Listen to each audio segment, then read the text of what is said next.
Anda oleh masyarakat itu dibilang dokter. Tapi kalau dari lihat gelar Anda, sebenarnya di sini ada profesor, dokter, PhD, SPFK. Itu gelar apa aja sebenarnya? Biasa saja itu kan. Gelar yang biasa-biasa aja. Saya satu pun tak. Anda borong banyak sekali nih. Kebetulan. Oh, kebetulan.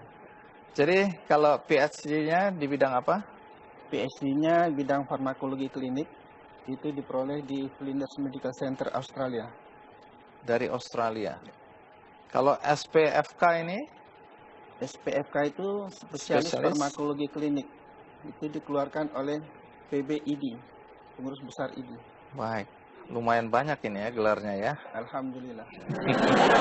Anak berapa? Saya ini anak pertama dari 6 bersaudara. 6 bersaudara. Orang tua Anda pekerjaannya apa?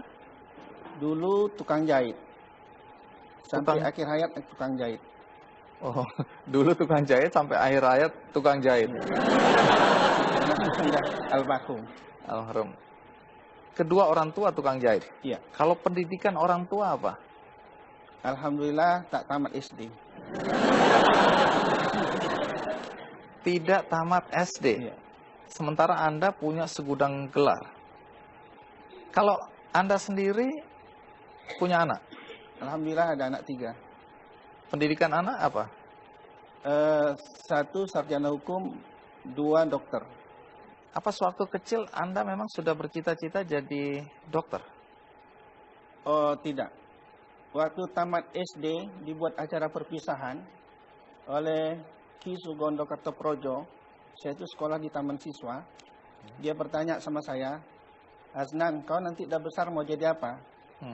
Saya katakan, saya ingin jadi orang yang berguna untuk orang banyak, tapi berbeda dari orang lain. Tunggu, anak umur berapa? Umur 12 tahun. 12 tahun. Ingin berguna bagi masyarakat banyak, tapi yang berbeda. Nah, dari orang lain. Dari orang lain. Jadi katanya apa yang bukan ada dokter, bukan. Insinyur, bukan. Pokoknya berguna untuk orang lain. Kemudian, bagaimana sampai muncul keinginan untuk sekolah dokter? Itu waktu SMP, saya lagi belajar sampai larut malam, belajar aljabar, datang Jalan Abang, kemudian dia tegur, An, nanti udah besar mau jadi apa kau? Saya katakan, saya ingin jadi sarjana nuklir. Yah, ngapain bunuhin orang katanya? Carilah bidang yang banyak menolong orang banyak. Katanya. Saya katakan kalau gitu, saya buatlah rankingnya. Yang pertama dokter. Andai kata nggak bisa dokter, jadi guru. Kalau nggak bisa jadi guru, saya jadi perawat. Alhamdulillah, 3-tiganya sekarang saya dapat.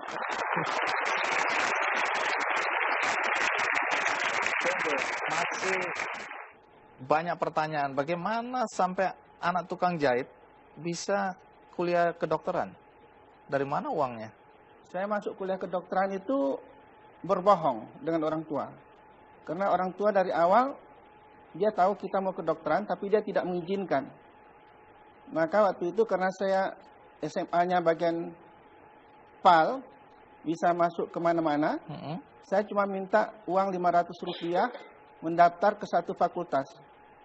Saya masuk ke kedokteran. Orang tua tidak tahu. Cuma setelah lulus, baru orang tua sedikit emosi. Kenapa bisa masuk kedokteran? Kan udah dibilang jangan. Takut ini ya? Karena biayanya mahal. Saya katakan, Pak, sekali inilah aku minta duit. Waktu itu uang kuliah sama uang pelunco 33.000. 32.000 untuk uang kuliah setahun, 1.000 untuk, kalau sekarang istilahnya PEMA, berikut jaket-jaketnya. Hanya sekali itu saya minta uang sama orang tua. Tapi kan abis itu biaya-biaya lain akan ada. Dari mana? Saya ngasih privat les. Ngasih les di banyak anak-anak SMA. Oh, Anda cari uang sendiri nih? Cari uang sendiri. Saya dengar ada jualan fotokopi juga. Oh, itu waktu mahasiswa, saya selalu membuat kumpulan soal-soal, dan itu dijual di kalangan mahasiswa. Alhamdulillah, ada juga uangnya. Oh, dari situ Anda membiayai kuliah Anda sendiri. Orang tua nggak bantu-bantu lagi. Tidak. Anda sekarang ini dikenal sebagai dokter aneh di Medan. Anehnya di mana?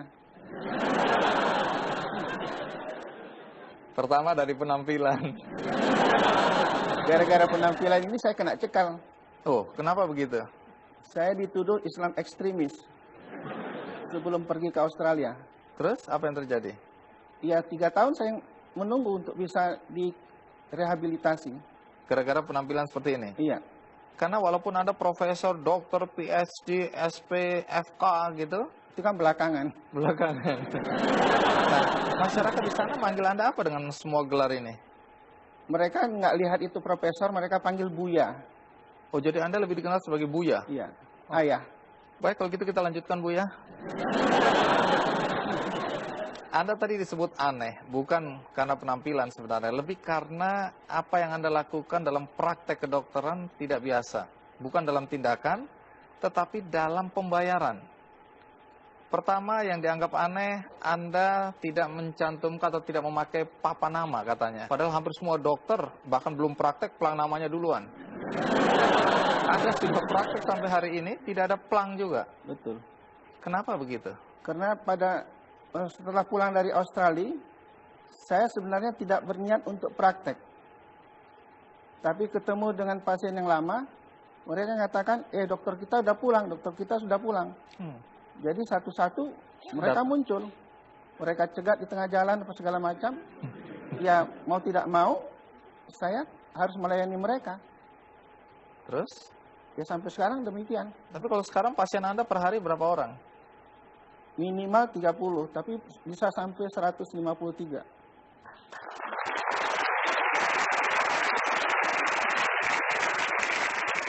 Ini nggak ada papan nama bukan berarti ini praktek liar ini ya? Oh tidak. Iya. SCP. Saya curiga aja ini. Kemudian Anda dianggap aneh karena cara pembayarannya. Ya. Pertama Anda nggak menentukan tarif ya? Tidak boleh. Tidak boleh. Iya. Yang tidak membolehkan siapa? Pelajaran yang sampai kepada saya, ada 3 profesi yang tidak boleh meminta duit kepada rekanannya. Pertama adalah apabila seorang murid ingin berguru sama kita. Jadi profesi dosen, guru itu sebenarnya tidak boleh membuat tarif.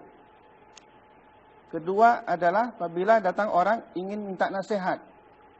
Kami ada masalah begini-begini sebagai pengacara, tidak boleh membuat tarif. Dan yang ketiga adalah apabila datang seseorang ingin berobat kepada kita. Tak boleh bikin tarif. Tapi kalau dia kasih, kita terima. Ini pengetahuan baru bagi saya. Udah lama itu, Pak.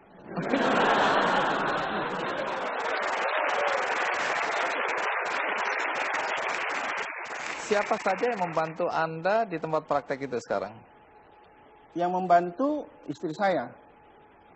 Kalau yang ikut berpartisipasi, banyak calon dokter yang belajar di praktek. Oh, ikut membantu Anda ya? Ya. Nah, berikutnya ini berkaitan dengan keanehan dan pembayaran tadi. Walaupun Anda mengatakan bahwa ada 3 profesi tadi, guru, pengacara, dan dokter, yang tidak boleh sebenarnya menetapkan tarif. Ya. Menarik karena hampir semua profesi itu yang kita kenal menetapkan tarif. Ya. Kemudian yang membuat Anda aneh tadi sistem pembayaran dengan amplop. Saya dengar bahkan ada yang ngasih amplop dan kosong. Betul. Ini gara-gara Anda sendiri nih ya. Anda cari-cari perkara sih. Nah, bagaimana ceritanya? Kita rehat sejenak. Ikuti terus Ki Candy. Gini loh, orang udah punya rumah 1, pengen punya 2, punya 3, punya 4, karena itu dia kerja dan menetapkan tarif. Anda belum punya rumah, tapi Anda tidak mau menetapkan tarif. Kebahagiaannya di mana ya?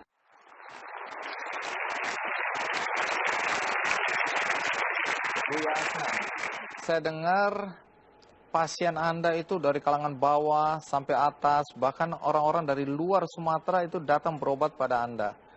Yang saya sebut aneh tadi berkaitan dengan pembayaran ya. Anda mengatakan tidak menentukan tarif. Pasien boleh membayar suka-suka. Soal bayar suka-suka itu pengertiannya apa ya? Ya seikhlas hati dia. Jadi kalau saya datang berobat, kemudian hanya punya 5.000 saya kasih, Anda terima? Dengan senang hati. Karena saya tak tahu Bapak bayar 5.000 kah, bayar 1 juta, saya tidak tahu. Kenapa Anda nggak tahu? Saya tidak pernah buka amplopnya.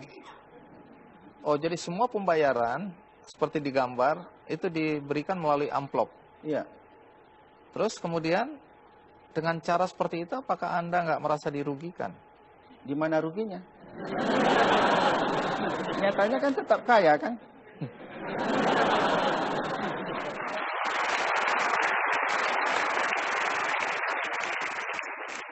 Saya dengar bahkan kalau ada orang yang bertanya, "Dok, saya harus bayar berapa?" Anda malah marah-marah. Anda semprot. Ya, Apa yang karena dia menghina saya. Loh kan jasa Anda sudah Anda berikan dan saya menanyakan berapa saya harus membayar jasa itu. Kalau saya sudah bisa menghargai berapa rupiah saya, orang lain akan bisa beli saya. Saya tidak ingin begitu.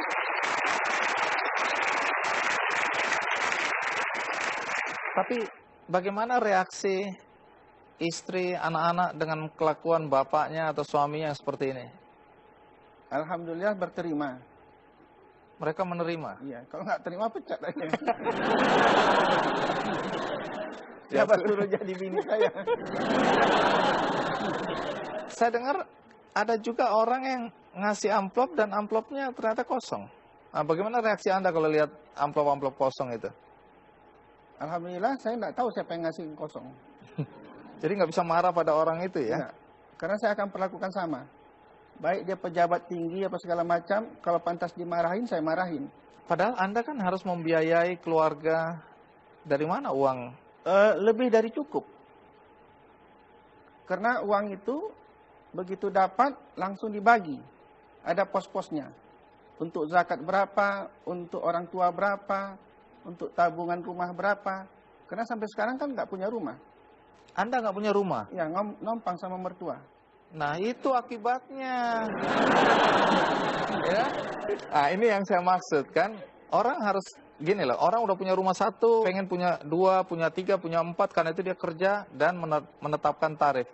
Anda belum punya rumah, tapi Anda tidak mau menetapkan tarif. Kebahagiaannya di mana ya? Kebahagiaannya, uang yang diperoleh itu kan dinikmati dalam bentuk yang lain, ya kan? Salah satu, alhamdulillah kami semua sudah haji. Cucu saya pun sudah umur setahun sudah bawa umrah. Tiap tahun keluar negeri. Kurang apa lagi?